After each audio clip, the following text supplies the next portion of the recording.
right, where is it?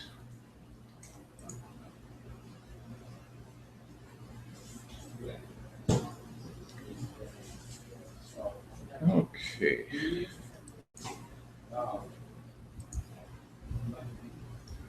Trying to get it to appear properly.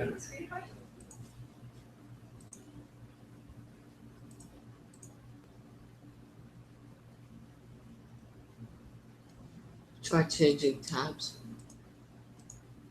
Try what? Changing tabs. Good point. Sure. Okay, very good, thanks. Okay, we're up and going. College Prep English class, and we have a whole lot of interesting things to go through this week. First of all, are there any questions, suggestions?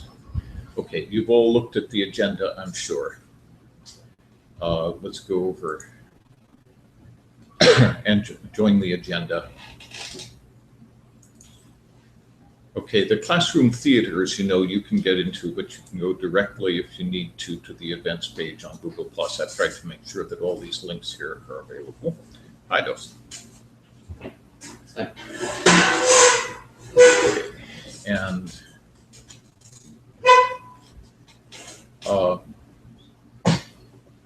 here's one of the big ones. Let's take a look at this. Here's our agenda. Now, I came across this debate and then realized that how monumental it really was. Because of the debaters involved. Now, who are they? There was a Harvard professor, Alan, I forget his, I think it's Dershowitz. Dershowitz, right? And then there's the Mike Hayden, the head of CIA and the former head of CIA and the NSA. Right. There was Glenn Greenwald, Right. who's like a lawyer or a journalist. Then there was I forget his name, the founder of Reddit or a co-founder or something. Right. Alexis Ohanian. Yeah. So. Right. And well, it's a very interesting combination of speakers. Mm-hmm. These are good speakers, all of them. Now, I wasn't so sure about this Ohanian fellow. I hadn't heard him before. But indeed, he spoke very well indeed. Yeah. And I found the whole thing very interesting because my background is information technology, and there's a whole lot there that needs really to be known to make sense of what they're talking about. And I think a great deal of what they were talking about didn't make an awful lot of sense without it. But we do have two litigators. They know how to speak. That's Dershowitz and Greenwald. And of course, Greenwald is now regarded more as a journalist than anything else, but his background is constitutional law. And Dershowitz, of course, is a Harvard law professor. There was one other speaker. Well, there was the moderator. Did quite a good job, I thought. And one other character. Mike Hayden. Mike Hayden is the general. We talked about him already. Oh, yes, the moderator. Yeah. The moderator was, I forget his name. Yeah, his name was an interesting one, actually. It's Rudyard Griffiths. Now, there aren't too many Rudyards in the world, Rudyard Kipling being the other one I can think of. So anyway, he did well. There was another one in a sense, and that was Edward Snowden. He was on video, of course. But there, I thought what was so significant about his contribution was it was well stated, well presented, it was felicitous, it was terse but meaningful. And Snowden is a high school dropout. Now that puts him in a very different category from all of the rest of our speakers. And yet in certain ways he outdid them, certainly when it came to hitting the nail on the head and expressing exactly what needed to be expressed, which I think, although Greenwald is a remarkable speaker, I think probably one of the best American speakers I'm aware of, I felt he missed the point. Yeah. perhaps have hit his own point, but he may have Yeah. It missed the real seemed one. as he got further in the debate, he sort of kind of strayed from the main point just a little bit. And it, Well, the main point was it itself probably ill-chosen. yeah, But it was it was very interesting vague. that- Area. Yeah. Well, it wasn't necessarily vague. I think it was so dreadfully overstated that just about nobody really could possibly agree with it. But let's. And plus, like you were saying, it is kind of hard to understand for the average person too, with all these layers. The technology was something that was only understood by a couple of people there. Greenwald is not a technologist, Yeah, so that's and where the founder of Reddit really comes in, because he knows about it all. he knows all about what the he's internet. talking about. Yeah, Exactly. that's really like he always is saying from a technological standpoint, this and that. I'm trying to find it. It's an agenda, but here we are. This is the actual debate page here, and of course we've got the video is embedded in the page. I've added stuff to this since you have looked at it. The debate results we have up there because the video cuts them off. It stops just short of presenting those, so I thought it'd be worthwhile. And I've added these, just little quotes from all four of the speakers that I thought would be worthwhile. And down here at the bottom, a few of the notes on the kinds of arguments they used and the kinds of false argument they accuse each other of, which is interesting. Now, all of them express themselves beautifully. Hayden, of course, is obviously very familiar with speaking to important audiences. He's no doubt spoken many times at the White House and at staff meetings and at press conferences and so forth. He's very, very good at that. But the question is, did he really put his point across well? He certainly wandered off into anecdotes from time to time, which may or may not have actually gone somewhere. Then I wanted to look at grammar and style a little bit. Of course, that's one of the things that we really want to accomplish in here, is listen to the best in the world, which is what we're doing, and figure out what they're doing, what they're saying, how they say it, and whether they're saying it correctly and to best advantage. Indeed, there are some grammatical and stylistic blunders that I thought would be worth noting. They don't necessarily hurt the debate that much, but I think in a way it would have raised the level a bit had they not been there. Okay.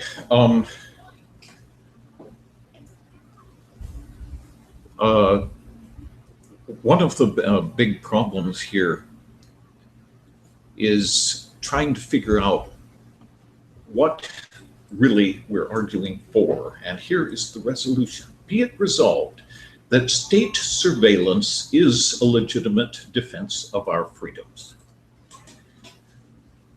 You know, when you think about that, it's a lot like saying, okay, we're either voting that spying has some place and of legitimate place in government and its existence, or it doesn't altogether. And it's hard to believe anybody would actually vote that it doesn't. Yeah. And so that I think that in a way that the proposition itself is somewhat flawed, but given that flaw, it's remarkable that it was so thoroughly voted down. And of course, you saw what the results were. Now, I'm going to present something here, just a little short presentation, if you don't mind, to add to this a bit, because as I said before, I feel that they missed the point. I think the point was raised.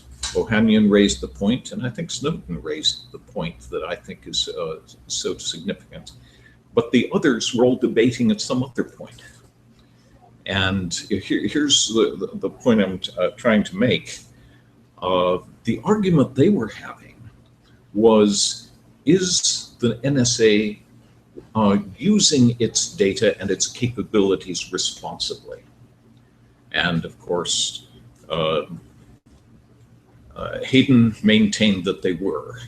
Dershowitz maintained that they need to be able to do surveillance, measured surveillance, and within limits.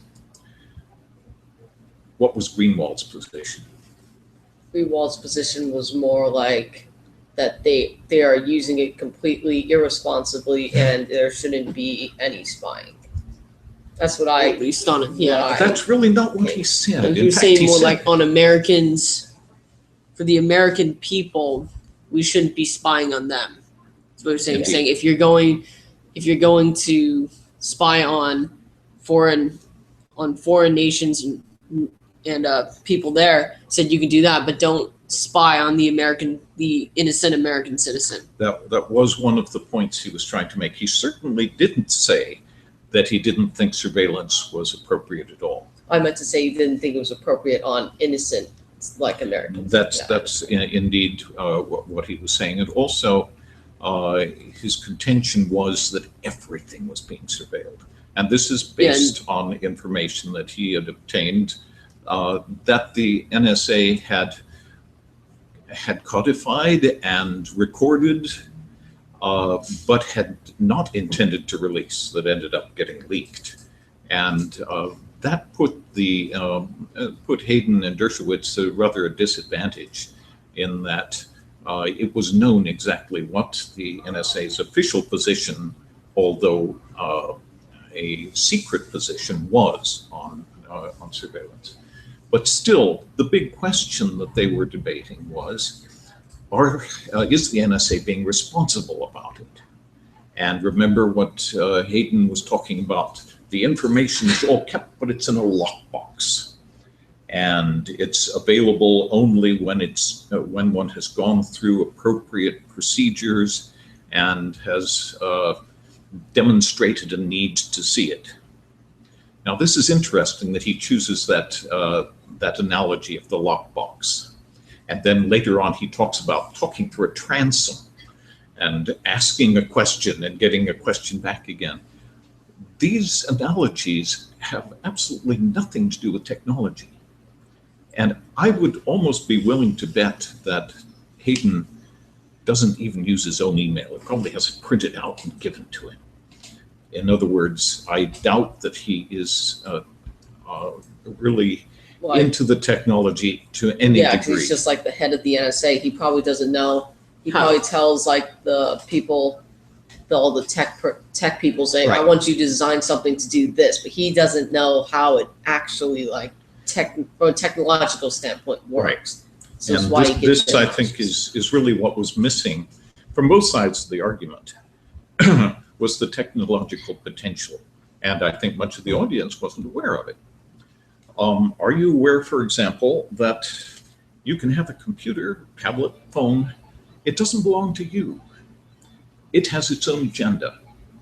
And that agenda is defined by the software, and that software is redefined every time it goes through an update, and malware can be inserted and removed easily at any point. Your computer belongs to someone else, and it's completely under the control of someone else, and especially your telephone, for example. Everywhere you've been is recorded. Everything you've said, everything you've texted, to a large extent, everything you've read, everything you've bought is all known. Now, a lot of people don't seem to realize the potential for that, and specifically the potential misuse that can lead to. And again, here it comes down to looking at it through the eyes of somebody who understands programming and fuzzy logic analysis. It's possible to take that kind of data and munge it through a program that comes up with a a dossier almost instantaneously, which is so complete, it's far beyond anything that your psychiatrist would know about you, for example, by simply knowing everything you've said, everything you've read, everyone you've talked to, and everyone they've talked to. You see what I mean? That kind of analysis is possible. Now, only if you're a computer person probably would be able to see the potential behind that. Snowden saw it. One of the things he said in there was, they know exactly where you've been, they know everything you've said, everything you've read, everyone you love, and where they are at any given time. Think about that. You folks are all familiar with Tolkien, right? Okay. Yes. I hate to draw this analogy, but it's so obvious. The power to do what is now possible, what the technology has enabled us to do, is a whole lot like the ring. It's ultimate power. And the question is it in the right hands? How long will it be in the right hands? How long will it be before the power of the ring corrupts those who wield it? Does that make sense? Yeah. That's one of the things that Greenwald kept maintaining was it has been demonstrated, history has demonstrated that with that kind of power, one will eventually see corruption. It's inevitable, it's ineluctable. And so their argument about whether it's in the right hands is really rather misleading, because whether it's in the right hands is entirely a political wind that can change at any given point. And it's the presence of the technology itself that provides that immense power. That is the real danger. Let's take it one more step and say, if you have that kind of power, if that power is held by one entity or multiple entities, one no longer has the potential for free elections. It would be perfectly possible to dig up any kind of information on one's opponents and what they have planned and how they intend to present it. It would be impossible to have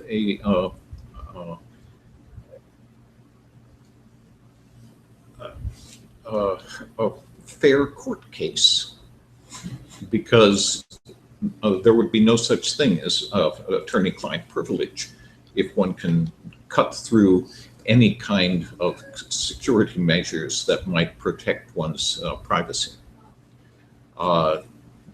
Practically everything that our system of democracy relies upon would crumble if one side of the issue has that kind of power and the other does not. And the fact that it hasn't done so already might indeed be attesting to the fact that it hasn't really fallen into the wrong hands yet. But the fact that it's there and potentially could is the big problem. Now, Ohanian presented this and Snowden presented this, but they didn't take it far enough.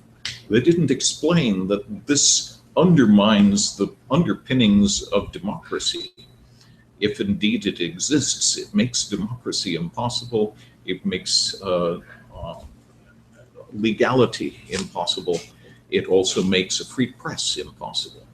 Yes. I still believe, though, to some extent, like, you'd have to put some restriction. You'd have to, if you wanted to keep, like, security or something like that, for national security, the best way to do it is you would need to redo the entire system over. Also, like you're saying, because if it's controlled by one person, anyone can get corrupt and go crazy with the power. So instead, have it split between, like, all the different types of political parties even, so no one can, like, kind of overwhelm anything, so no sides change. You've been reading your Constitution, which is exactly the right point. Of course, we've got the checks and balances. Those checks and balances, however, fall apart if this kind of power exists in any one of them. You're simply not going to be able to rely upon judges to act impartially if they know that there's someone sitting on their shoulder and knows absolutely everything they've ever done. You see what I mean? You've taken the checks and balances apart. Yes, this is why the system, it shouldn't run the way it's run. What you should do is you should not track anyone's data unless, let's say, a red flag is raised on a person. Like, for example, we can use a terrorist buying chemicals to make a certain chemicals that will react to make a bomb. Then if you have the CIA catch a pattern of that, then you can start tracking his phone calls. But only you can't track it already, for regular citizens. You shouldn't be just tracking everything. Instead, you should only track if there's a red flag raised. Mm-hmm. Again, you're raising policy like a 9/11 event, for example. You know someone's planning it, then you should start tracking. Right. Well, this is a very reasonable conclusion, but again, you're talking policy. You're talking. You're assuming that the technology exists to be able to do it, but that you're not implementing it unless certain conditions arise. The trouble is, I'm maintaining that the existence of the technology that enables you to do it is in itself the danger.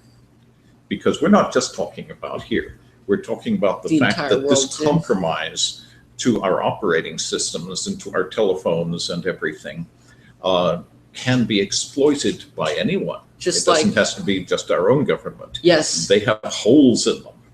Okay. Just like I just read a story a couple of days ago. I had to do a report on my computer class about hacking and why it's wrong.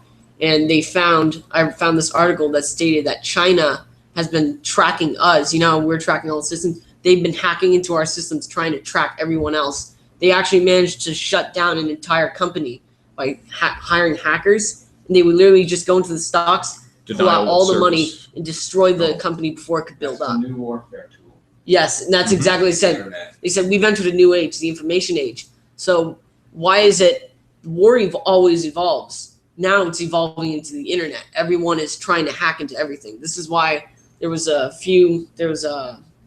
group of people saying we should focus.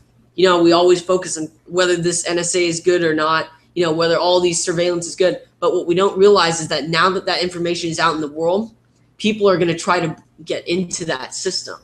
They're doing the same things in their countries, but they want to get into ours. So we should definitely work on a.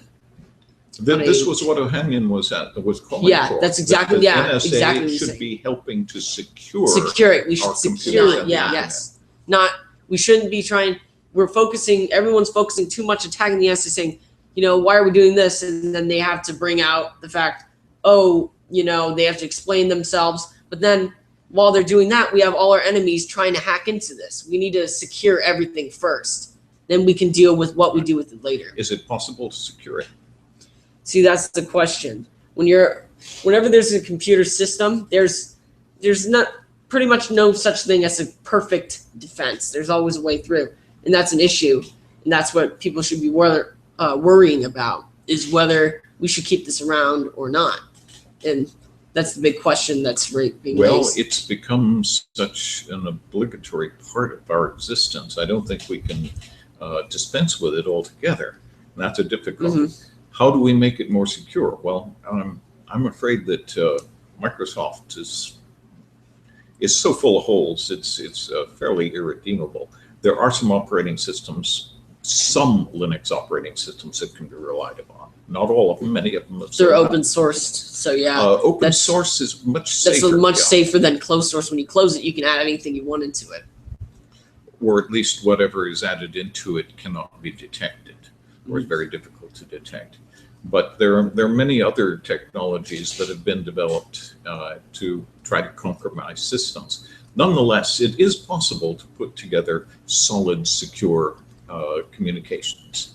And at some point, I wouldn't mind talking about public key cryptography if that's of any interest. But that was a major development, which really has made a great deal possible that wouldn't otherwise have been. Do you know what public key cryptography is all about? The assumption is cryptography isn't that's security. That's security, encrypted. Yeah, encrypted files. Right, but the problem is if you're communicating with someone else, so suppose I'm communicating with Dawson over there, and my information being sent, and YouTube can watch everything that's going through. How can I establish a secure link? I can't send him a secret key for encrypting and decrypting because you'd be able to see it. So that's always been the problem with encryption until public key encryption came along. And that made it possible for us to establish a secure communication channel, even if we've never had a private communication channel in the past. And it's tricky and interesting, but that's really what so much of the net depends on right now. Mm-hmm. When it came out in an open source, freely available form, the NSA put every effort into trying to prevent it from escaping and getting onto the net, which they were unsuccessful at. So it is out there, and it's possible. Now, it really is possible to encrypt securely. Anyway, that's another issue. Let's look at some of the words that were used here. Now, I was hoping perhaps some of you might have some favorite parts as well. Now, here we're talking about, okay, this was Greenwald's introduction, I think. Professor Dershowitz referenced the sinister radicals who are opposed to all surveillance and never want the government ever to spy on anybody. I've been writing about this topic for 8 years, and I've never met a single person who believes that. That is a straw man fantasy that does not exist. Now, what does he mean by straw man? Straw man argument is something when someone just says something that like either isn't true or is like trying to make a large assumption. We should take what you just said and transcribe it and see if we can make some sense out of that. I'm sorry.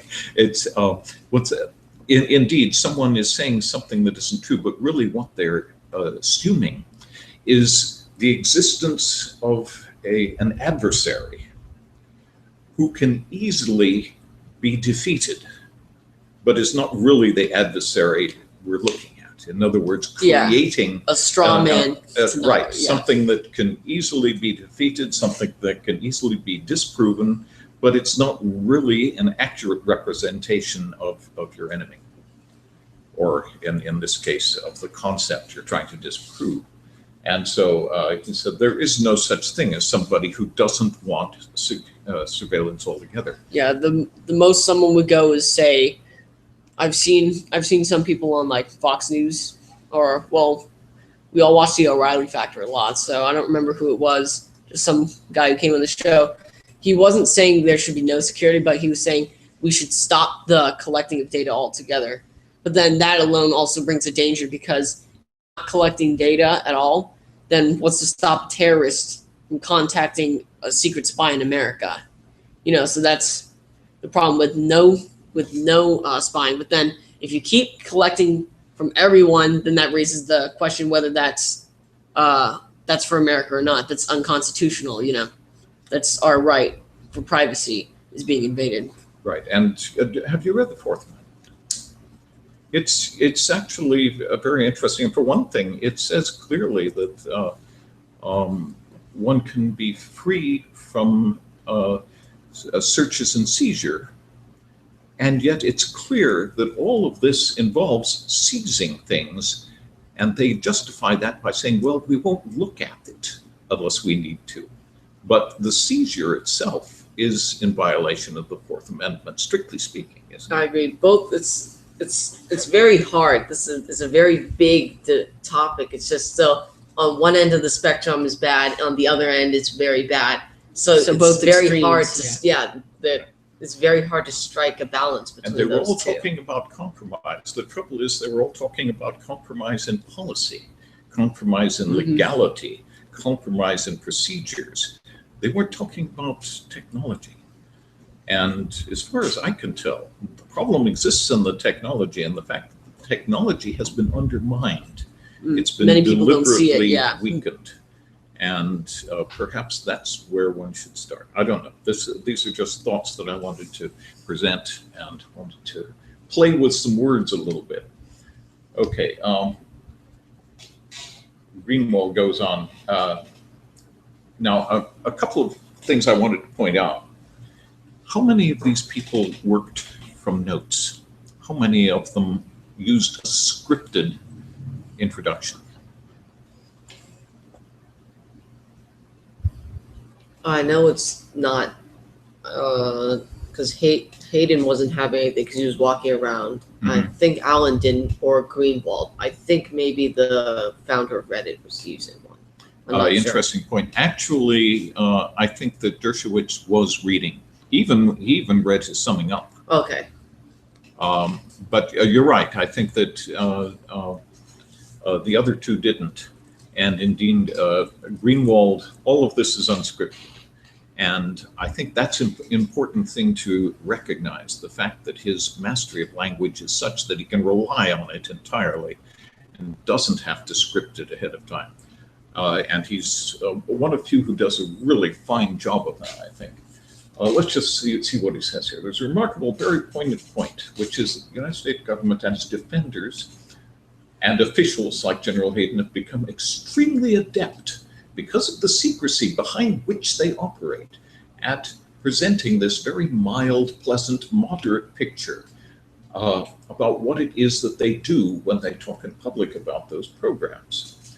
They're very good at doing that. Unfortunately, these descriptions are widely disparate from that which they actually do and what they actually say in private when they think that nobody's watching them. This is a well-crafted paragraph. You see, he manages to pull out the right words at the right time. That's one of the things that I admire Greenwald for. There's some of Greenwald's turns of phrase which I really don't think are good. But he has the concepts, he's got the words, he's got the relevance at his fingertips, and does that entirely without script. And so this is in itself very, very impressive. I'm going to let you folks read this rather than read to you the notes. Okay, Dershowitz is talking here about the straw man of torture and rendition, in which he's anticipating more than anything else what he expects Greenwald would be saying about the behavior of the United States and its arms in the rendition and torture of people who are simply suspected and never charged. And indeed, he's got a point there, although I don't think Greenwald actually had come up with it yet. He was anticipating it. And his conclusion is, though, that these things weren't done because Bush wanted to do them. They were done for the right motives, in order to attack terrorism, in order to prevent terrorism. And what was Greenwald's response to that? Does anyone remember? Yeah, he said the motives don't matter. Good. Absolutely. But then you have to look at it, at least I don't remember, but Bush didn't really, when they were torturing, it wasn't actually torture. It was waterboarding, that's more of like a psychological, it feels like you're drowning, right? I think they put a washcloth. Articles written on that. One of the point that Greenwald makes is, we clearly call these things torture when somebody else does it. So that's actually beside the point, though. He tries to explain that really the motivation is not the issue. As soon as you have a motivation of some greater good in the future, justifying the means, justifying the means, then we're into a really muddy area. Kind of like Hiroshima, that wasn't a good move, no matter the motives. Well, yeah, exactly. Well, the motives may have been the war, but we're demonstrating to the Russians. That's what a lot of people feel it was. Let's show the Russians what we can do. Okay. I think motivation does matter. That was one of the things I disagreed with Greenwald. For example, if someone killed someone, and the police came over. What if it was someone, if he killed the person in an act of self-defense? That's an entirely different motive compared to someone who just wanted to shoot somebody. Mm-hmm. Situations like those, the motive does count. Yeah, no, it's absolutely true. That in this particular case, his argument for not talking about motive is we can't define what the motive is. See, that's the problem. We don't know if, like, the government will tell you that they're tracking for terrorists, and that's one of the main points of wait, who is it? That was the main point of the general. He was saying we're tracking terrorists, and then he comes back. Greenwald says, "Yes, but is that truly the motive? Is that the motive, or is there a secret motive behind it?" He said, "You always use the word terrorist. Terrorist is why you're tracking, right?" He said, "But is there a secret motive in the government?" And that's the question that's raised when you think about the NSA tracking everyone.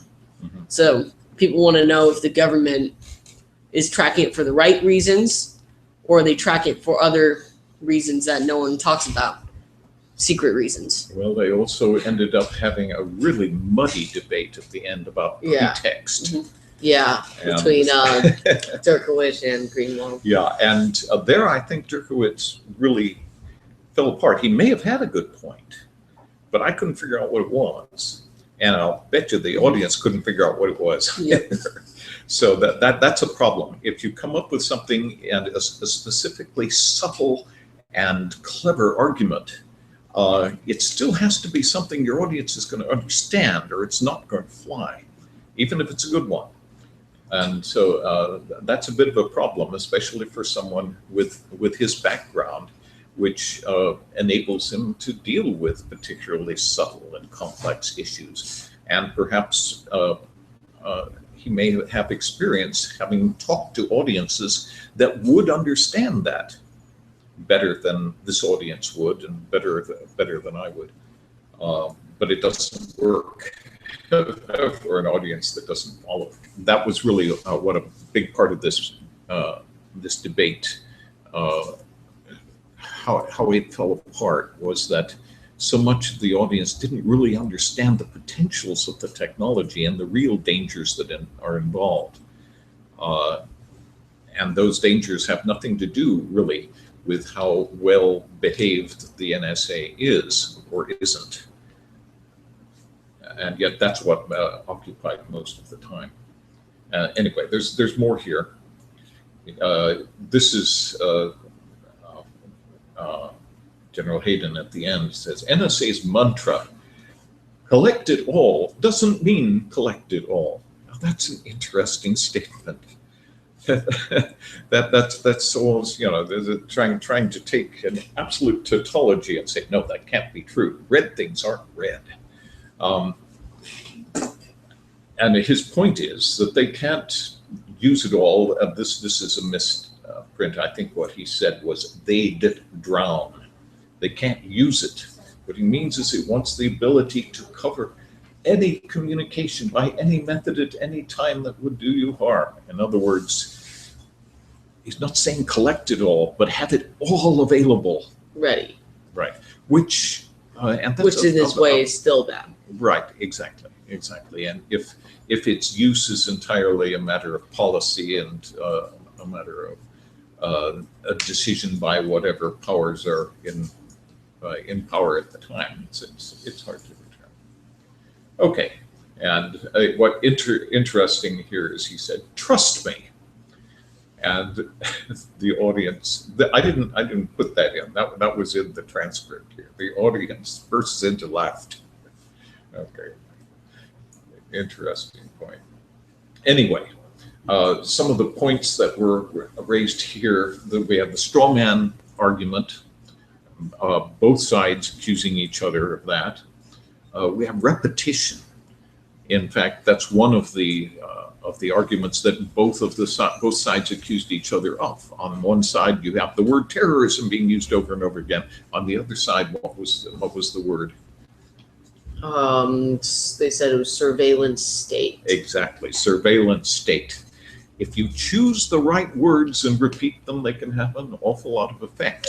but that's also something you have to look for as readers, as listeners. Watch for that kind of thing being done so that you can see beyond it and realize that in many cases they're just trying to push your buttons, and you don't want to have your buttons pushed. Think about the actual information. Think about the cases and the issues involved rather than the buzzwords that are being thrown around. There's a wonderful lecture on this by Robert Fisk. You two may have encountered Robert Fisk before, in which he talks about the buzzwords that go floating through modern journalism all the time, as though they meant something, and the more they're used, the less they actually mean. Terrorism being one of the big ones. Ad hominem. Do you know what that one is? That we have a long list, of course, of fallacious argument techniques, which some of you may have encountered. The trouble is, the longer it gets, the fuzzier and most peculiar it gets. But the straw man argument and ad hominem are a couple that we should definitely know. What is that one? Does anybody remember? It's an attack on someone. For instead of like it would be just if someone said, "Oh, it's like people say you shouldn't do this, but what do they know? Those people are stupid," or something. That would be possibly. If he's especially if he looks at that guy, yeah. They didn't actually stoop to that during the debate. Thank goodness, because that's really annoying to watch. It is. There is one point in which Hayden said that the articles some people have written have caused this problem. And of course, he's talking about the person on the other side, Greenwald. Also, at the beginning, he apparently is objecting to epithets that have been thrown in his direction. He had apparently been called, I'm not sure by whom, but he had been called pernicious. Yeah, and that was the word. Yeah. What does pernicious mean, by the way? Oh, look it up. It means in a way very harmful to something or someone else or a community. Harmful. Very, very good. That's exactly it. And it can appear in a lot of different ways. Something pernicious is inimical. It's damaging. When it's used in a medical sense, pernicious anemia, for example, it simply means deadly. And so, yes, very good. Very nicely done. And you didn't even have a dictionary handy. We should have dictionaries here, at least. Oh, here, I looked it up yesterday when I was watching that part. I said, "Oh, good. What does that mean?" So I just went on Google and said, "Define it." Excellent, excellent. Now, I hope all of you got an opportunity to pull the words out of this that you were unfamiliar with before. I came across a word here I was unfamiliar with. I hadn't come across it being used that way before, although I was able to figure out what it was. I couldn't hear it well enough, so I found it in the transcript and said, that's what they're talking about. They're talking about the balkanization of the internet. Did anybody bother to look that one up? Balkanization. I assumed that it meant larger, or expanding. No, not really. Anybody else have a thought on balkanization? I couldn't hear it. I thought he was saying vulcanization. And of course, that's a procedure done to rubber, which doesn't seem to bear on the issue particularly well. No, it means creating a problem such as that which existed in the Balkans, in which you have a large state which is actually composed of a number of different peoples. And then when that state, Yugoslavia, breaks apart, you find that Serbia and Croatia and Montenegro and Macedonia and so forth all sort of split up in their own little directions, and they're all battling each other, whereas they had been held together into some sort of, unfortunately, rather repressive unity at one point. But then they all fell apart. I think that's what he was talking about when he says the balkanization. You know where the Balkans are, right? The eastern coast of the Adriatic. I can't help quoting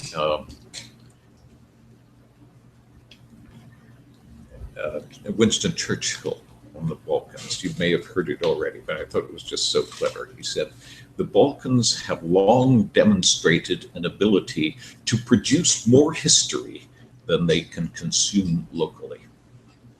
You understand what that means? Okay, that's of course where the Archduke Ferdinand was shot that caused the First World War.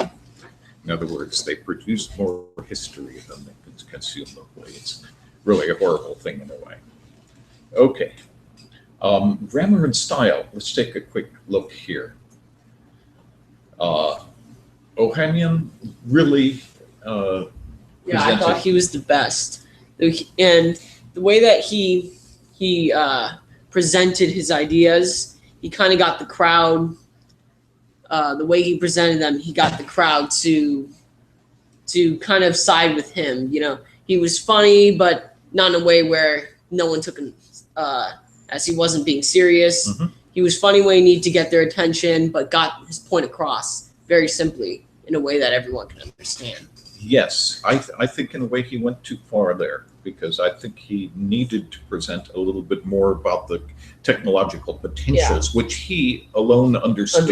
Yeah, he did. Yeah. He only did. I only heard him talk about it a few times, like sort of in the beginning of the He debate. talked about it in general terms. He Yeah. talked about the lack of security in our system, which was caused by the NSA in the first place, by putting backdoors into operating systems and backdoors into.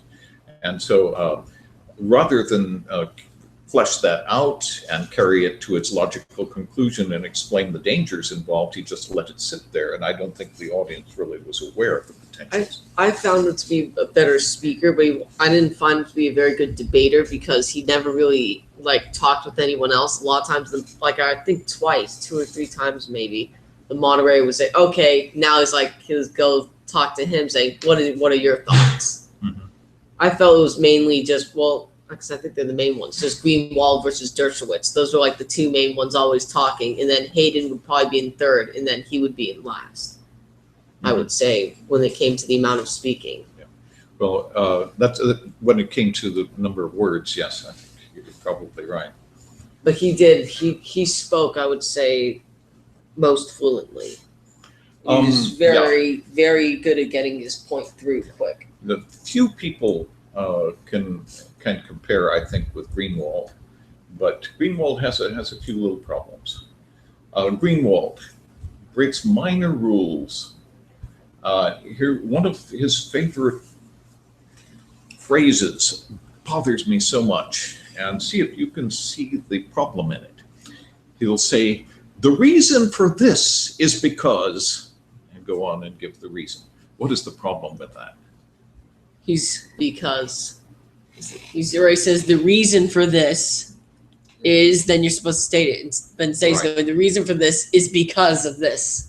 He's basically repeating what he just said. It is repetition. It's a pleonasm. It's the actual word, which you probably look up if you like. But he does it all the time. He uses that all the time. We can say the reason was, or this was because of that. But when you've got the reason is because, then you're piling the meanings on top of each other. And I wish he'd stop doing that. But he does everything else just brilliantly. Hayton did do a few grammatical errors. This is one that I really think is unforgivable. Off they would have went. This is actually what he said. Off they would have went. They have went. Of course, it should be they have gone. But this particular phrase is common in some regions of the United States and in some populaces. I wasn't aware that the Pentagon was one of those. And it's one of the reasons I think that that foreigners, particularly educated foreigners, regard Americans as idiots. Because you find somebody who is the head of the NSA or the CIA using language that belongs somewhere else entirely. Okay, so that's a little bit difficult. Here, this is an interesting one. Who did you call? Strictly speaking, not wrong, because that's the direction our language is going in. It should have been whom, exactly. Whom did you call? Strictly speaking, if you want to be grammatical about it, it ought to be. And Dershowitz used it that way. Greenwald didn't. Dershowitz, after all, is a Harvard professor. One would hope that he'd get it right. Greenwald is a little bit more colloquial, but still remarkable when it comes to his grasp and mastery of the language, of the words, and of persuasive language.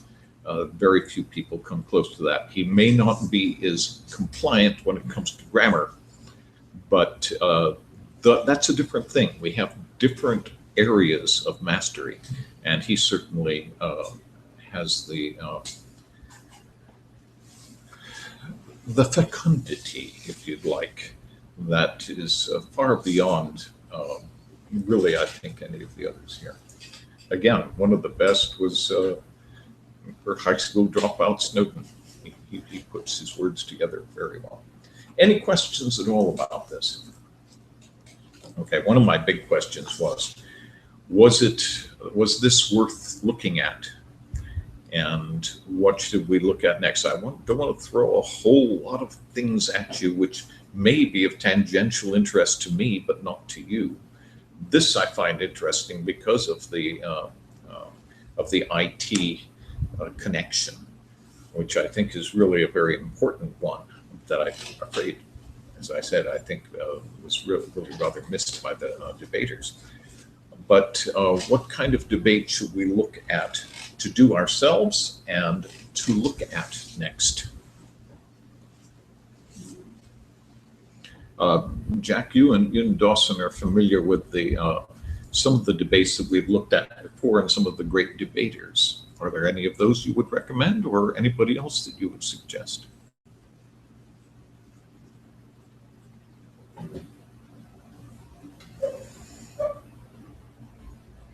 Okay. Think about it and come up with it if you like. Yeah, I think when it comes to debate, Greenwald, Dershowitz, Berlinski are great American debaters. There are, of course, many others, but these are really at the top of the list. But we've also got a number of British debaters who are in certain ways on a significantly higher level. And I will throw some of those at you at some point, if you'd like. Let's go on and look at some other things here.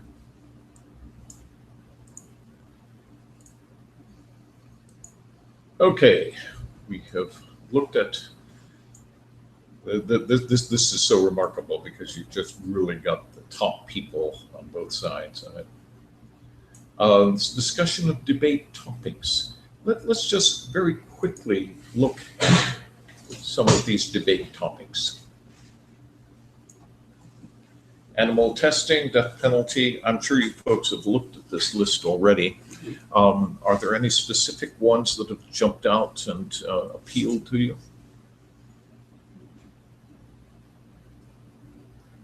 I always see a lot of debating, so I'm fine with any of these. So. Interesting. Okay. Is cloning animals ethical? Well, is cloning humans ethical? No. Well, there's a question. It just seems kind of wrong. Well, it just seems kind of wrong. It's a very, very, very poignant response because indeed it does. But why? Yeah. It's just so unnatural. Well, we have done a lot of unnatural things as humans. Okay, also, usually it's not that healthy either. Like Dolly the sheep. Indeed. When they cloned Dolly, she died. Yeah, she died.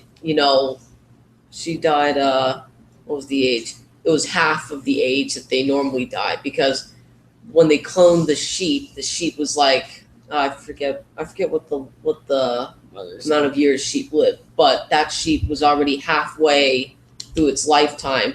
So even though Dolly the sheep was technically only like a newborn, her body was working like a whatever halfway to their normal Like an lifespan. adult, Yeah. Mhm. So she ended up died aging. very early. So you Yeah, probably well, couldn't even do that if you cloned a That's human. one of the aspects of cloning that they have to take into account. Drug testing of athletes. I don't know. Is something up here? I They think the should college definitely- ones might be more interesting to you folks. They should definitely drug test athletes before, especially for something like steroids, Mhm. because if everyone uses steroids, it's just not fair for the other team. They would win. Well, one of the big questions there, steroids may indeed enhance performance and may do so very significantly. But if you don't test for it, it becomes almost obligatory. Otherwise, you have no chance of competing. And long term, it's terribly debilitating and Yeah. pernicious, perhaps that's a good word. So indeed, it's not something you want to encourage. So how does one discourage it, I suppose, by trying to by finding it, and when they find it, they should definitely punish the people using it. Sometimes, for example, if a team uses steroids, they punish them so harshly. If they won a championship and they were using steroids, for example, they could possibly get that championship taken away from them. They said you don't deserve that trophy because your team didn't actually win because it's the best team. You just used a bunch of steroids. So that definitely discourages it. I think we've handled that issue already. We don't need to debate it. Dawson, anything up here that appeals to you? Well, I'm pretty much fine with any of that, really. With which? Oh, I'm pretty much fine with any of these choices. Okay, it'd be interesting if we see if we can find one upon which we differ. Are humans too dependent on computers? We sort of touched that today. Question, yeah. Security cameras, an invasion of privacy. Does that appeal? Maybe we should try to get away from technology a little bit. No, because I think it's just even if we're just watching the debate and they use that analogy, saying it's just like the scanning the data. I think it was Hayden, or it might have been Dershowitz, saying collecting all the data is just the same as doing the camera. I see him a little different in a way because the cameras are out in public spaces and stuff. Something like the Not internet. to mention they delete the data. If nothing happens on that day, they just delete the data. It goes away. No, they keep it because in case there was like a robbery or something, they might have. I'm sure that else. differs from place to place. Yeah, Yeah. it depends if they have storage or not for it. No, It would be an invasion if they put security cameras in your home. Yeah, that's that's- different. that was the argument, indeed. I think that another question has to be asked, though, and this is one of the big ones. Who has access to that material? For example, we know that a record is being kept, for example, of everywhere you've been, as long as you're carrying your phone with you. That is stored somewhere. Whether it is accessed or not was a matter of debate, but it's stored somewhere. The question is, if you want to prove an alibi, if you are accused of something and you want to prove that you were elsewhere, do you have the right to subpoena that data that the NSA is keeping? Should you have that right? I'd say yes, because if the NSA has the data, the data technically belongs to the United States. And if you're in like a court, you should be able to access any kind of data like that. In theory. Now let's see. Yeah, if we this can is in take theory, the light let's out say of the that, yeah, sentences. Yeah, so if we're going to do it in theory, we're assuming that the government does have all this data on collecting from everyone. Mhm. So in that case, I would say yes, you should. If they have the data on you already and it can help prove your innocence, then I don't see why you shouldn't be allowed that.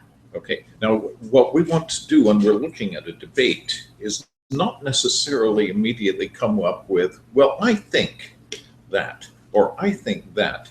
We should be looking at whether it's a position that you would be able to prove one way or another in a debate environment. Not a matter of, I think, you see what I mean? Yeah. And what would the arguments be? Indeed, it does seem in this situation that there is justification for saying if that information exists and it might exonerate someone, perhaps it should be available. But if that's the case, is that going to open the door for all kinds of requests from all over the place to go into that lockbox, to use Hayden's analogy? And so it's a big question that hasn't really even been explored yet, as far as I know. And might be worthy of debate. I don't know. Curfews. Nobody has anything up here that they prefer. Anything else? Can bullying in schools be stopped? How so? That's a tough question, but you have to look at it in the eyes of a bully. A lot of people say, oh, if you just let them keep bullying you, just ignore them, they would go away. That may be the case for like one or two cases, but that's almost never the case, where they always say, oh yeah, if they keep bullying you, just walk away. If you really want a bully to, if you want that bully to stop bullying you, you have to stand up. You can't just be. And that is very often such a difficult thing to do, and often something of a dangerous thing to do. Yeah, like my cousin. Is there a better solution? It's very tricky because my cousin, for example, he's in a tough case because he's bullied, but he says his bully will actually shove him, shove him and push him. I said, well, what do you do? He said, I just let him push me around. I said, well, you can't. Sometimes you got to stand up. It's hard to do, but you have to, because that bully's not just going to stop. He enjoys pushing you to the ground. You know what I mean? The way you have to look at it is, if you were a bully, what would stop? If you look in the eyes of the bully, he's no threat. Why would I stop bullying that person? He's not going to do anything about it.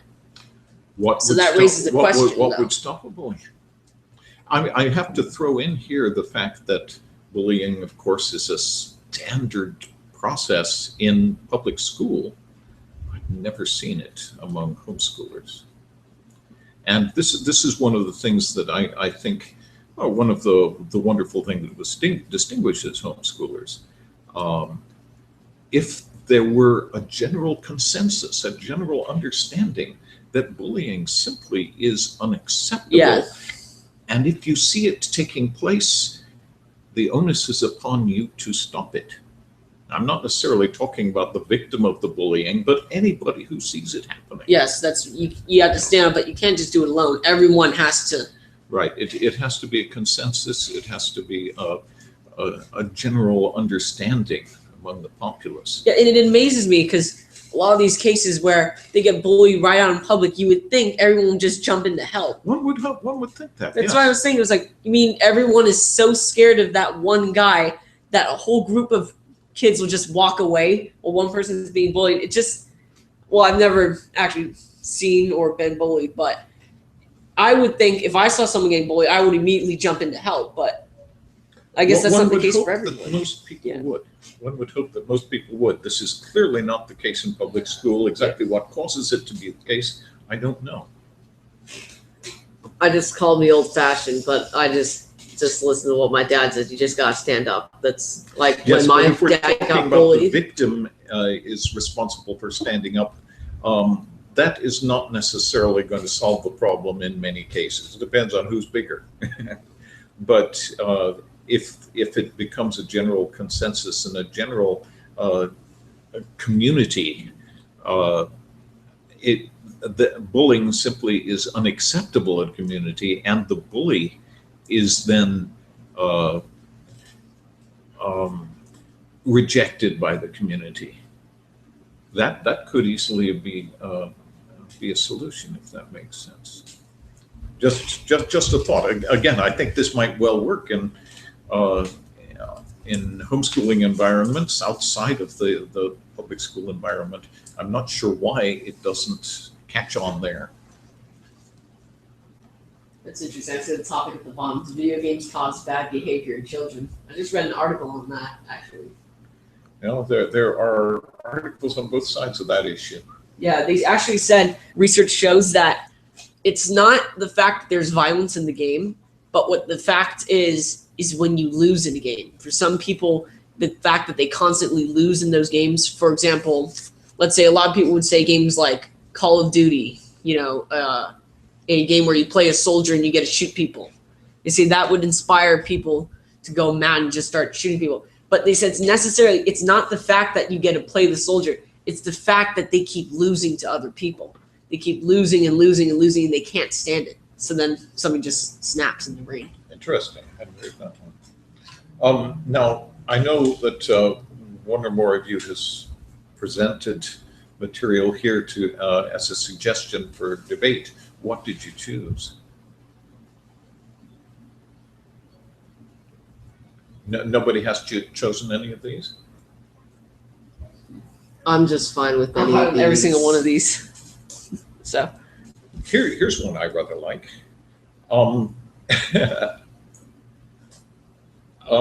This one is a list of propositions which are hard to find people on the other side of.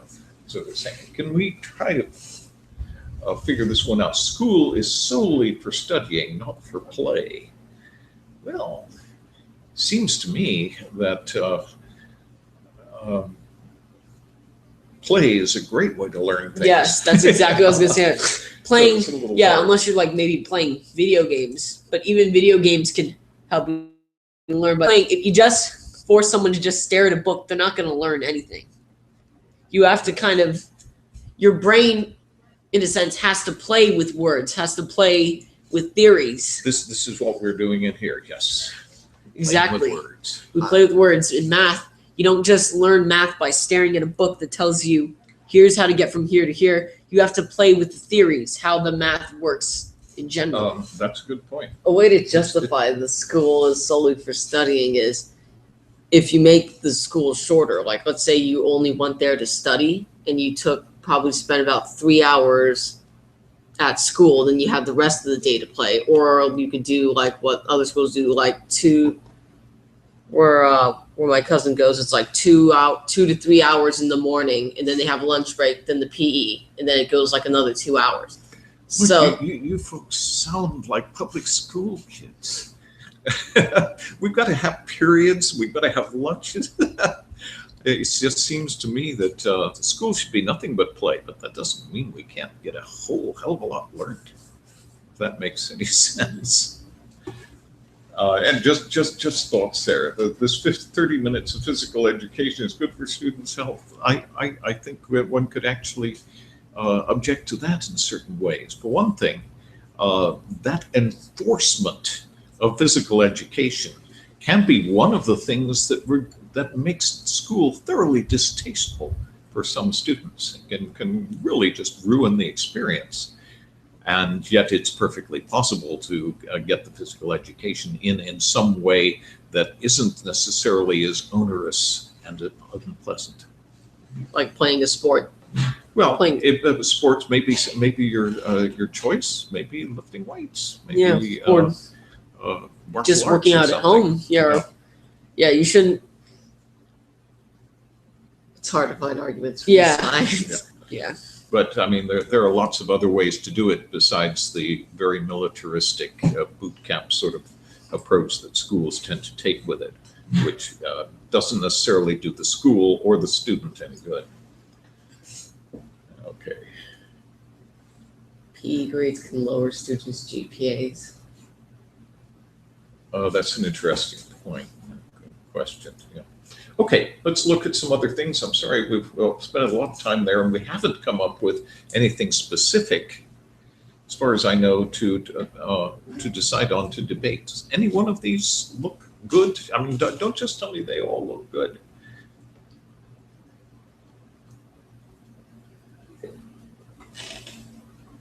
Was the best season of the year. I like winter, but that's What my is the opinion. best season of the year? I think if you ask, it depends on the people you ask. Oh, Like absolutely. if you ask a 5-year-old girl or boy, what's their favorite, they would say winter because of Christmas. And if you probably ask like a person, a teenager in high school, they would probably say summer because there's no school. Well, I prefer winter. I just like it depends on the person you ask. It's not really like it's not a. Nonetheless, one could come up perhaps with some interesting arguments one way or another. I have something up here that might in fact bear upon that. One of the best pizza up. Let's get off this page, otherwise we're never going to get anywhere. But I need an answer here. We need something we can prepare. Okay, I wanted to talk to you about this, the Scholastic Arts and Writing Awards. This is a competition. I think there are probably many competitions that we could look at, but this one jumped out at me. And I would like to consider putting something together for it.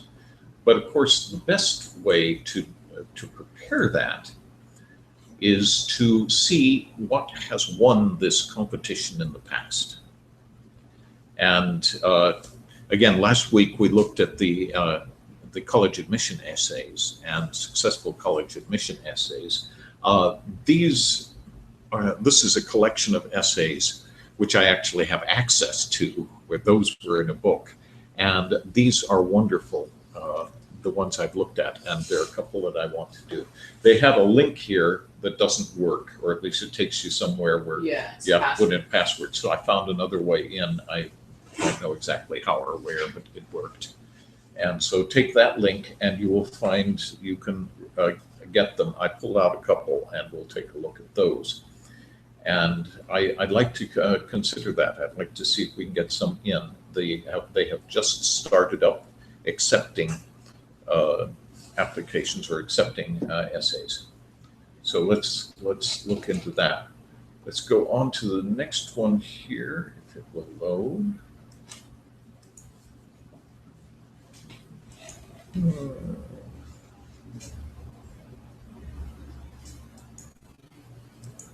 Okay, here we are. I just thought I'd show this one to you.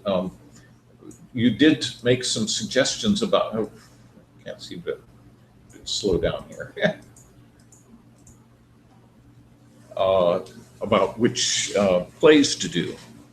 And Macbeth, Hamlet, and Romeo and Juliet were suggested.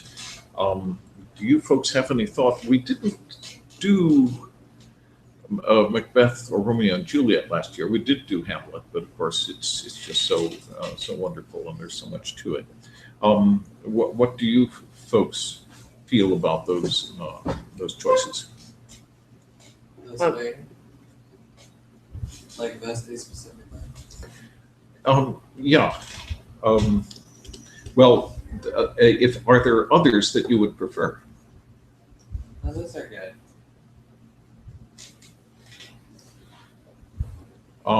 I'd like to suggest Romeo and Juliet, perhaps, but there are others that are good possibilities. I've mentioned to you before the Independent Shakespeare Company, which this last summer performed Twelfth Night and Taming the Shrew, and they are going to be doing, I believe, Julius Caesar in spring. And but inside the studio, and then in summer they've got another set of wonderful things, including What You Do About Nothing, which I think they're going to do superbly. But anyway, those are all possibilities as well if you're interested. What is your favorite of the plays that you would like to know more about? I would say probably Macbeth, because my dad and I've talked to a few other people. They all said their favorite was Macbeth. Interesting. So I probably want to see it's a good deal shorter than the other plays, so we can go ahead and jump into that. I will find Macbeth and put it in the classroom.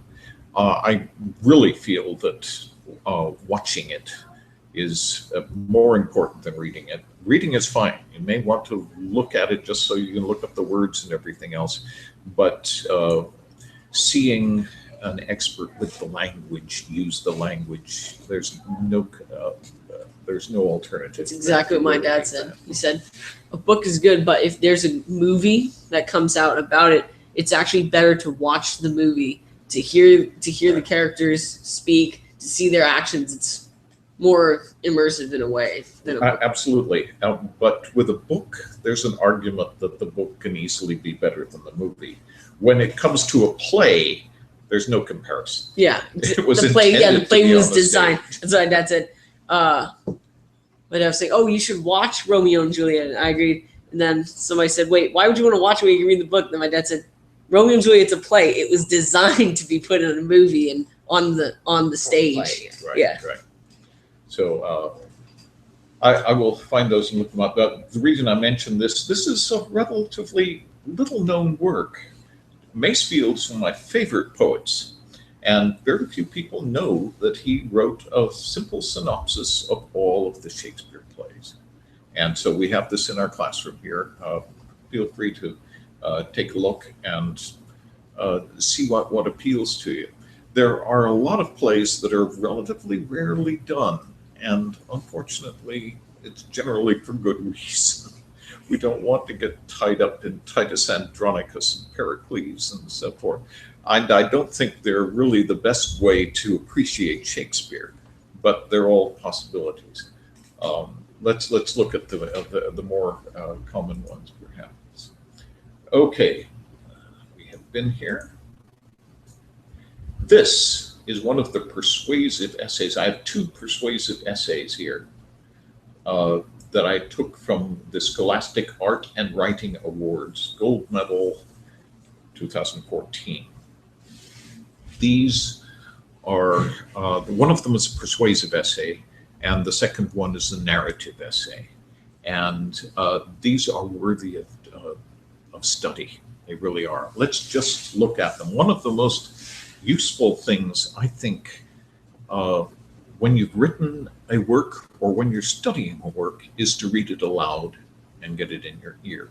It's not necessarily the easiest thing to do, but let's just read some of this and see where it goes. This is persuasive essay, Why I'm Opting Out of the ELA, the English Language Assessment. And this is an exam. And when I look back on my childhood, I wish I had decided to opt out of the Iowa tests and things like that, which they threw at us in school, which didn't do us as students any good, but took hours and hours of time that could be used for something else to take a lot of tests that a bunch of administrators would be able to draw statistics from. Like the STAR test, that's exactly. Yeah, exactly. Remember, we used to prepare for it. We used to when we were little, at least. Take the like out. Yeah. We used to. That's why I restarted. When we were little, my mom and our entire family would prepare for that. And then we just realized a few years ago, why are we preparing for this? The grade doesn't even matter. It doesn't go to our grade. It's only put there for statistics. Right. That's the only reason it's there. My dad agreed with me. He said, why would you spend all this time preparing for that when you could have been preparing for your finals in your math, or your English or science? You don't have to worry about this test they're throwing at you. It doesn't matter at all. Indeed. And in many cases, when you've got that kind of a testing environment, I don't like his response particularly well. Let's take a look and see what he says.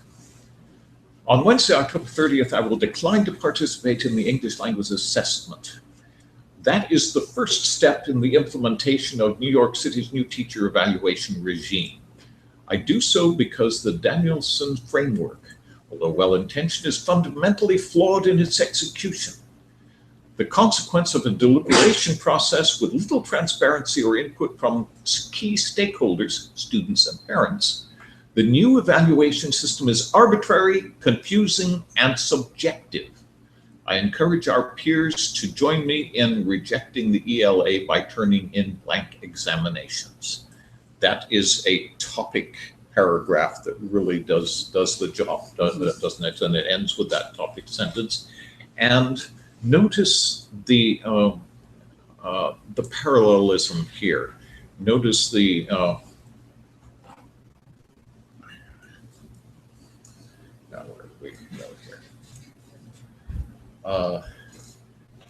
the new evaluation system is arbitrary, confusing and subjective. This is coordination, is what that device is called. If you've got a list of objects, a parallel list, those can be subjects, they can be objects, they can be adjectives, they can be verbs. You can do this with all of them, but it's a very useful thing to do. It makes your sentences much more colorful, makes them convey more, and 3 is the ideal number. You will find this all over the place in literature. Arbitrary, confusing, and subjective. 4, 5 becomes a little bit more, spreading things a little too thin. Yeah. Remember that 3. In theory, teacher examinations are a positive force in education because they incentivize teachers to optimize their performance in the classroom, create an objective, merit-based metric, and allow the Department of Education to weed out incompetent teachers. To be successful, however, tests need to measure student improvement during a specific course and credit teachers on this improvement. It should be credit teachers with this improvement. We're going to talk about that in a moment. New York's teacher evaluation system does nothing of the kind. Notice what he's done here. He's created this background and said, this is what our objective is, but it doesn't do that. Very, very well put. Now, why did I say credit teachers on this improvement? This is a matter of collocation. You remember that word? Collocation is the use of certain words together. Very often a verb and a preposition, as it is in this case, to credit someone with something. Verb and a preposition. Turns out that crediting someone with something is a combination of words. It's a collocation that's simply much more prevalent than any of the other choices of preposition that you might use there. How do you determine what is the best preposition to use with a specific verb? Have you read chapter 1 in the text? Yes. That's a hint. Anybody? Oh yeah, I read a little bit of that, but it's been a while since I glanced back at it.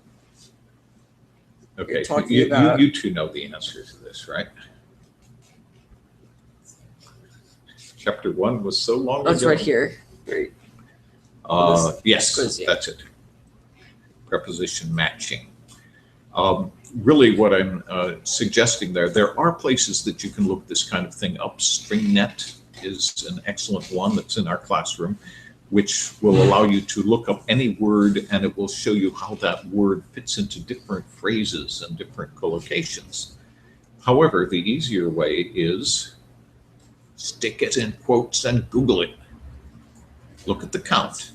Then take the alternative, stick it in quotes and Google it, look at the count.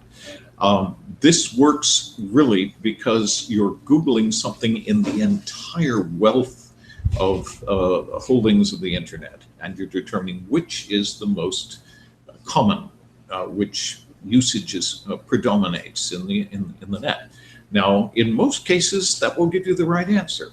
In some cases, it will not give you the same answer as Googling it within universities, for example, which is one that I recommend. Yeah, You will that's to find- mention. Yeah, in the text there, I give you an example of one which gives you one answer for the internet as a whole and a different answer if you search it within a university. That simply makes it clear that academia uses it a little differently.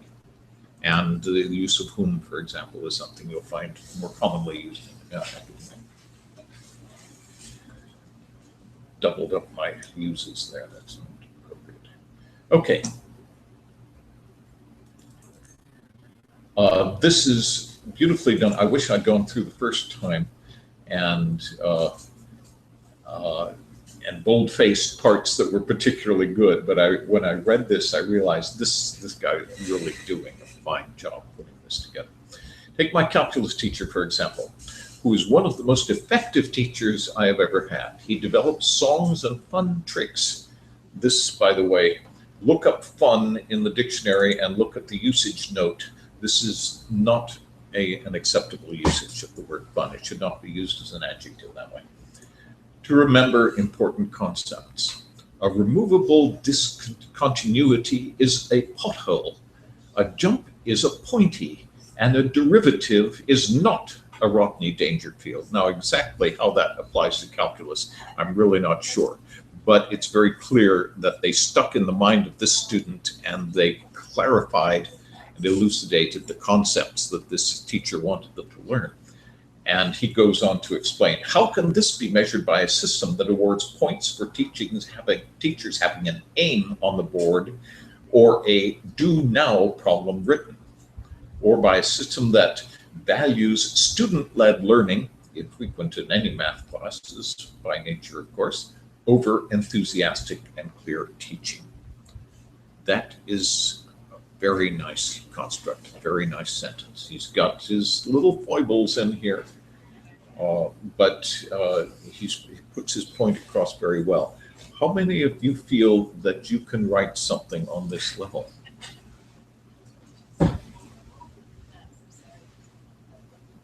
I think you can, but you're going to have to think about it a little bit.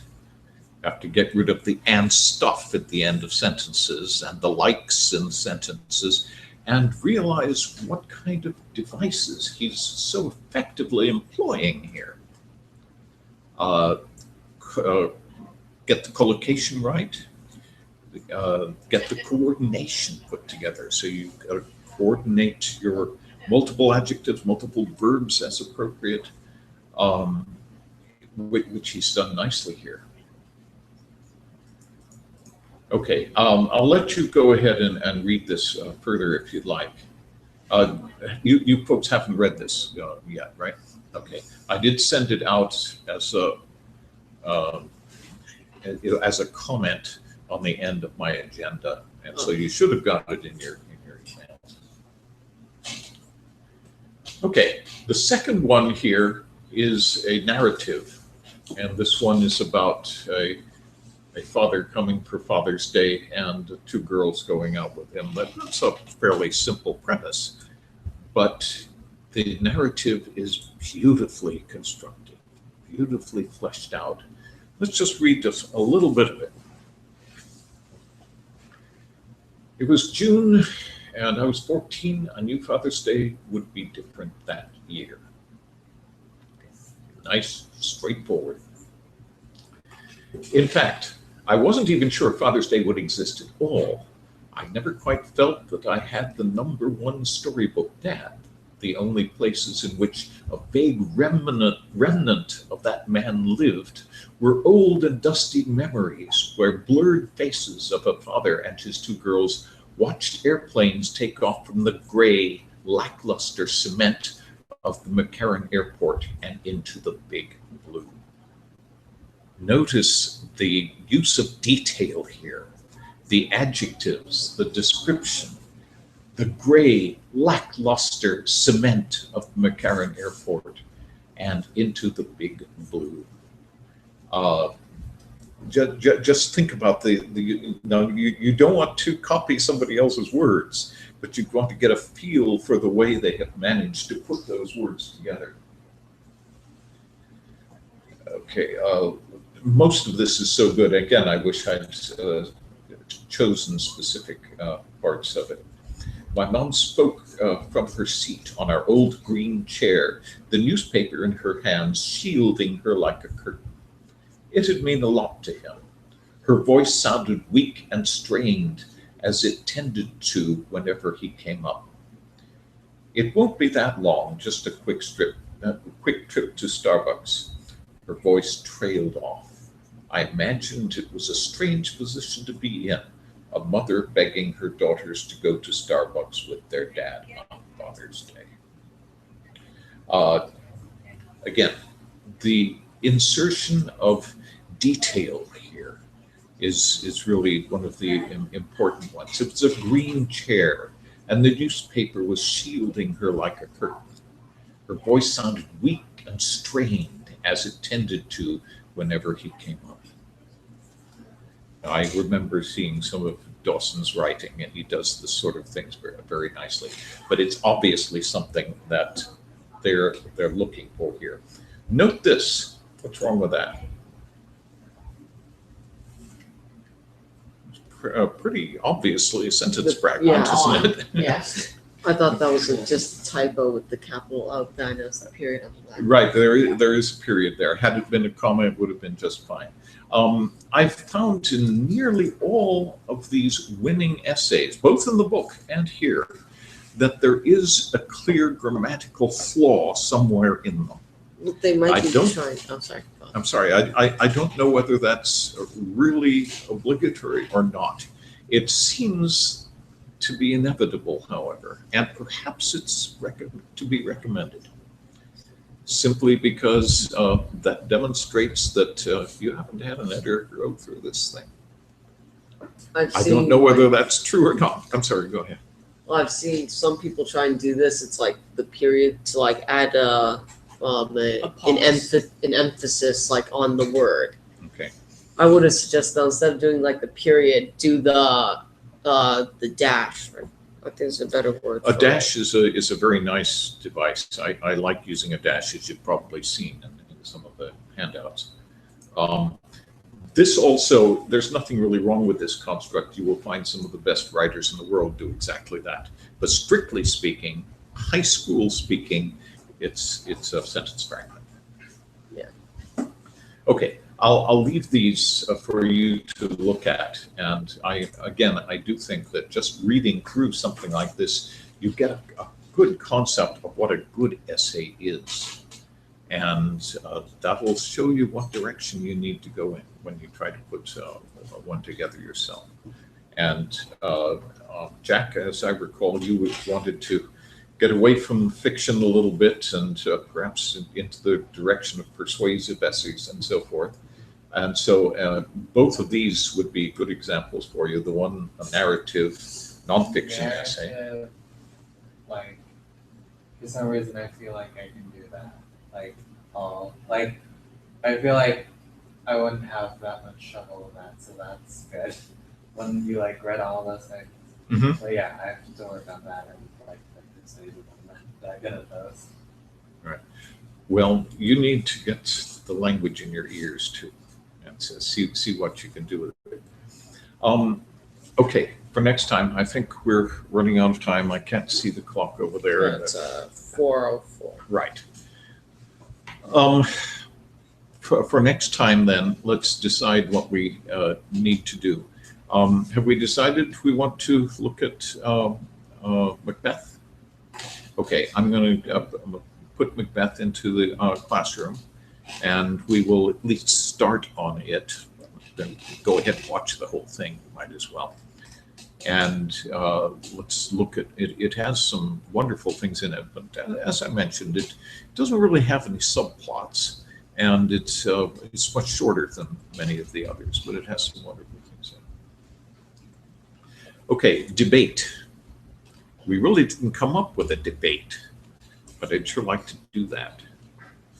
I would also like to encourage you folks to write something, get something written in, and perhaps do an oral presentation. In other words, read it when you come in. Would you like to try that? Sure. Like, what do you want us to like write on? Like something Okay. like a debate. Good question. Good question. We have vast lists of suggested topics in the classroom. I'm afraid I haven't given you any of those. Of course, I gave you a list of debate topics. Perhaps you'd like to choose Yeah, we can something pick from one of those. Okay. But there are many others to choose from. I think perhaps something persuasive would be a good place to start, because we spent a good deal of time talking about persuasive language this week. So let's see how that works. Choose something to write on from the debate.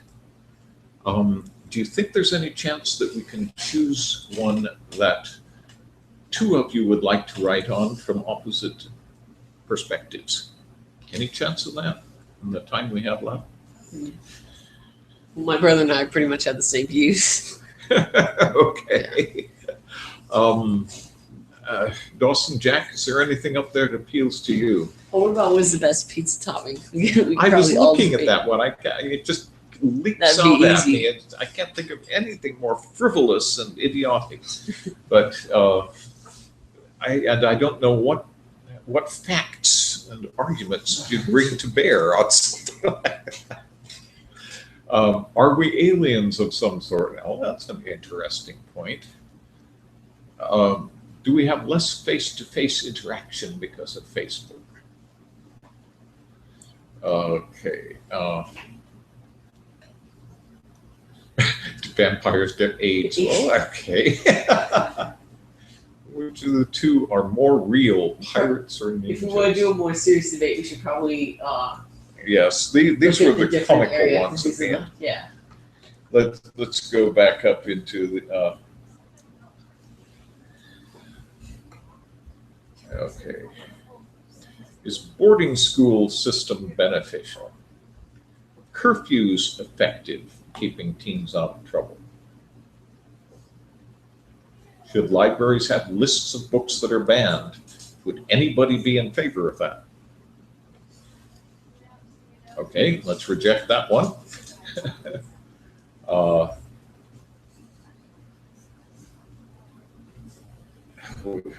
School uniform is the old standard one.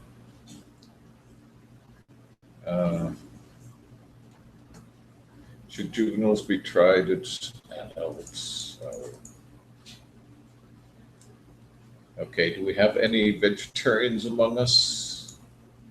No, I don't think so. Should homework be banned? As much as everyone would probably say yes, the logical answer is probably no. Okay, well, as I always say at the end of my homework listing, let me know if you need more. Okay, I haven't given you very much this week because I was assuming we would determine what it would be here in class. And so clearly part of it's going to be reading Macbeth, but also part of it should be preparing a debate. I'm going to give you another debate to watch, however, and I'm not sure exactly which one to choose. I'm tempted in a way with the Catholic Church one. Do you remember that one? Do you think it's a good one or not? Well, I'm Catholic. Yeah. Well, I mean, You are Catholic. Okay, well, perhaps that's not the best one. yeah, maybe. What was the debate about? The Catholic Church is a force for good in the world. Oh, okay. What about the credit card one? Is there anyone who would say that credit cards aren't? Because I would. Oh, where's the credit card one? Our credit cards. More Our harmful. credit cards are. Our credit cards more harmful than debit cards. It's an interesting point. I can't help looking at that and saying it's so close to what I think would be a much more interesting debate, and that is, should anonymous credit cards be available?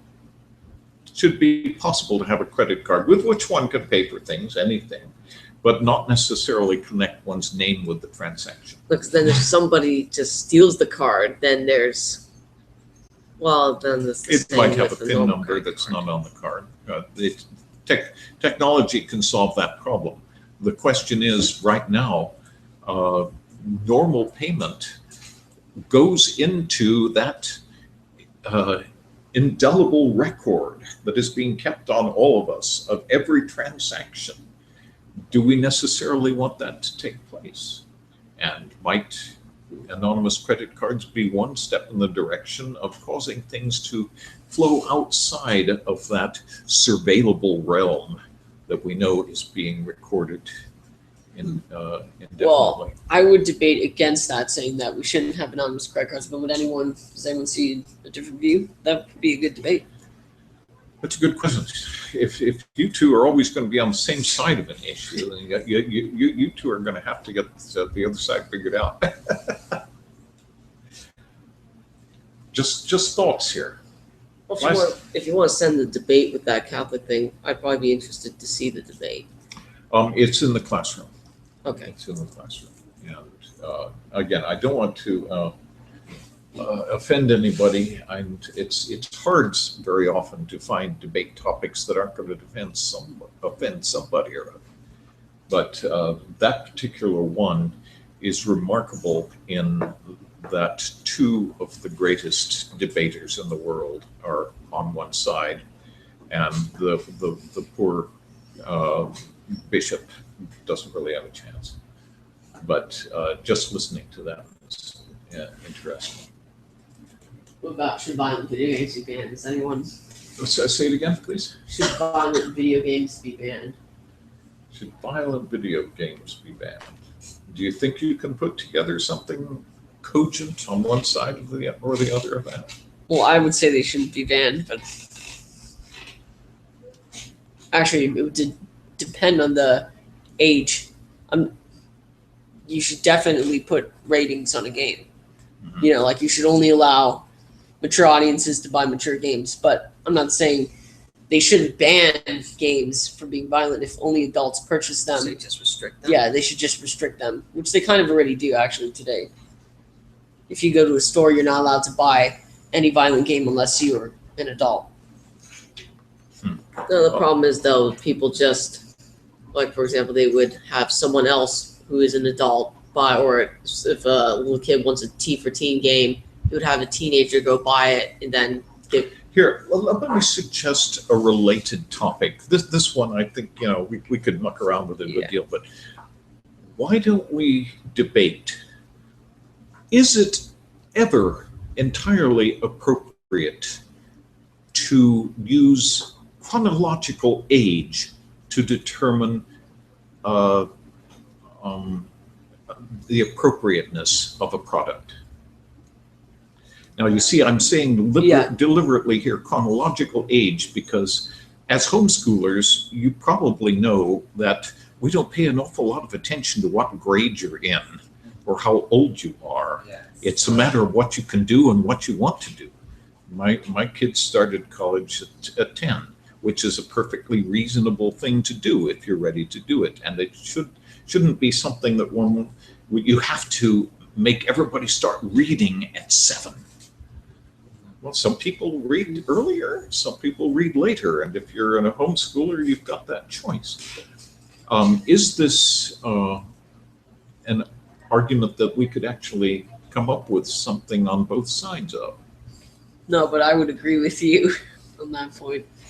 Okay, maybe I've just found an utterly pointless argument that we won't be able to. You see, clearly the dominant thought in the world and in our culture is we draw the line 16 when it comes to driving, we draw the line at 21 when it comes to drinking. Should we be doing that according to chronological age, or perhaps the individual should take an exam? Yeah, I was gonna say Yeah. it depends like on what you're doing. Like The the subject. example of like grades, usually you don't. But with something like drinking, 21 I think is appropriate, and driving is 16, because you don't want like someone who's 12 years old to be driving. There are a lot of 40-year-olds who shouldn't be driving. That's That is exactly true. what my dad said. He said they should give you a test once you're older. That way, to see if you, even though you got your driver's license before, now you can be visually impaired, or when you're driving. Many of us are on the verge of decrepitude, and perhaps that becomes an issue. But that's a different question altogether. The question really is one of, there are a number of different issues involved here, but one of them is responsibility. You've got a 12-year-old who's perfectly capable of taking the tests and demonstrating capability, but, for example, cannot legally be held responsible if he does something wrong because he's a minor. You see, that could be an issue that could be raised, although it's still the case for a 16-year-old. Yeah. So we have other issues as well. Personally, I think that there are people younger than 16 who are perfectly capable of being responsible, and that there are many people older than 16 who are not and yeah. should never. And how does one draw the distinction? How does one draw the line? Does that sound like a debate that would make any sense at all? No, it doesn't, does it? I'm sorry. Jack, you're thinking. I can see the It's thoughts. just confusing, like, not confusing, it's just difficult to take one side of that, I think. Yeah.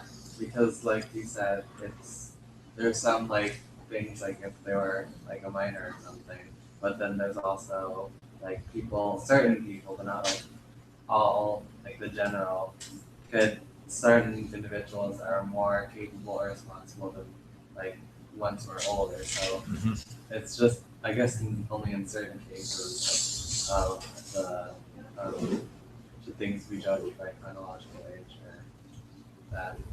So it's hard to like, I don't know, for me to think of one side of the argument. Yeah, I think we have difficulty Seems to maintaining be all that in- age is the correct criterion. And yet that, of course, is the default in our society. Right. So we've all agreed that our society's got it wrong, right? Okay. I'm We assuming, haven't done anything here, have we? I'm assuming we all have the same views and all of these like cigarettes be I banned. suspect I that think might be the case. Well, I don't know. We could probably argue in favor and against vegetarianism, Too bad we don't have any vegetarians here. but Oh, that well, I'm doesn't not mean we couldn't take the position. Good point. Why not just have us like we were saying earlier, why don't we just post a few Okay, like topics let's of go things ahead we and feel post, but strongly please do about? go ahead and post it. I didn't see your postings this week. I don't know why. I'll go and take a look and make sure that I'm seeing those. It's probably I put it in the open forum. Okay, The I will suggestions. look there, but you see on our main page here, I should see over on the right-hand side, new recent activity. And maybe I've been here before and it disappeared, but I generally expect to see something up there. All right, so Macbeth, you're going to be handing something in when it comes to debate topics. I was going to give, what was the other major thing that I was going to give you? Somewhere? Were you gonna post debates? I'm sorry. Were you going to post debates that we had to actually something? I'll try to find a debate. Oh, that you is wanted appropriate. us to submit a written assignment on one of the debate topics. Yeah, I think so. Is that good enough? I'm sure I'll come up with some other things and post them. And if you have any suggestions, by all means, contribute those and we'll work with that. As I've said up here in our, somewhere here we have our agenda, which we have strayed away from essay writing, scholastic writing awards. We talked about that. Oh yes, I was going to talk about the query letter. When publishing something, specifically nonfiction, but even fiction, the best way to start is to submit a query letter. EIE is starting a blog. I think we ought to send them a number of nicely polished query letters saying, would you be interested in an article on? And come up with your ideas. That's in the agenda here. We didn't even get to it. So that's a possibility. We discussed chapter 1 somewhat, and here are our high priority assignments. I will give you Macbeth, and you will all be handing in a project for next time, and I'll try to find another really good debate for you to watch. Okay? Sounds good. Don't keep you any longer. Okay, let's wind up for today.